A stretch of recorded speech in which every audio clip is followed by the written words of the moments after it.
Ai mới ăn bột ăn màu. Bàn bếp bọc.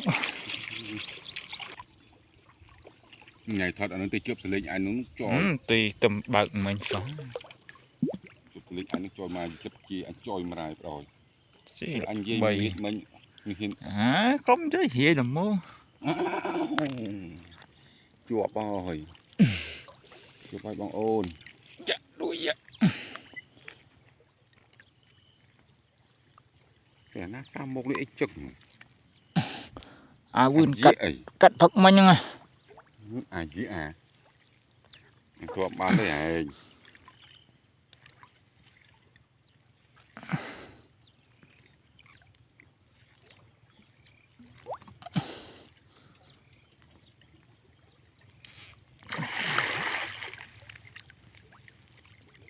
Người ơi người ơi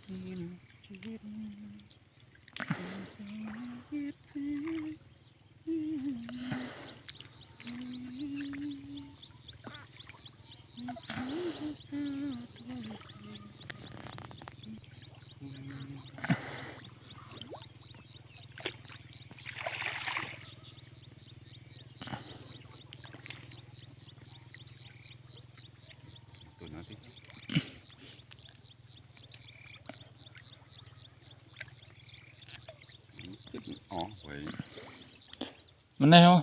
Nè bên này. Tụi nó tiệm mùa cả đà luôn. Này. Sao mà ăn sái chứ là đã đó.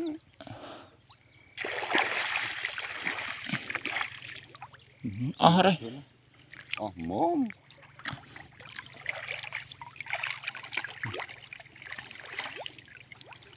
Vô tiền. Cái bắt chữ này Này. Cách vô ấy. Giờ tam vô mà du vô thề thì.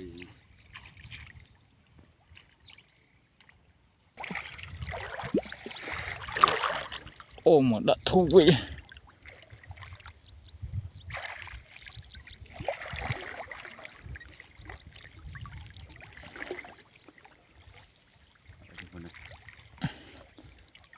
Nó phải thú vị đằng. Thú vị đằng. Thu tê tân hơn. Ở đây nó. Rồi nó ăn bột tức nào là. Ấy chứ.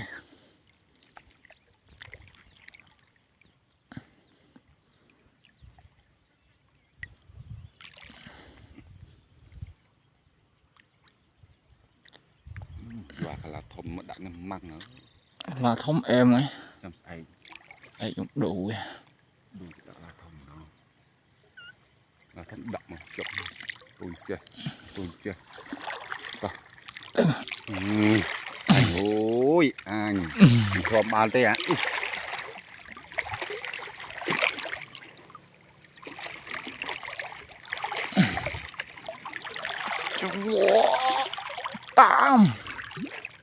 Tam vô gì? Tam vô. Bom yên. Bom mấy bom sực ở bài á. Ở đây đi. Ở đây á. Cái đuôi dạ. Mà ôn vào. Được thả mốc quá.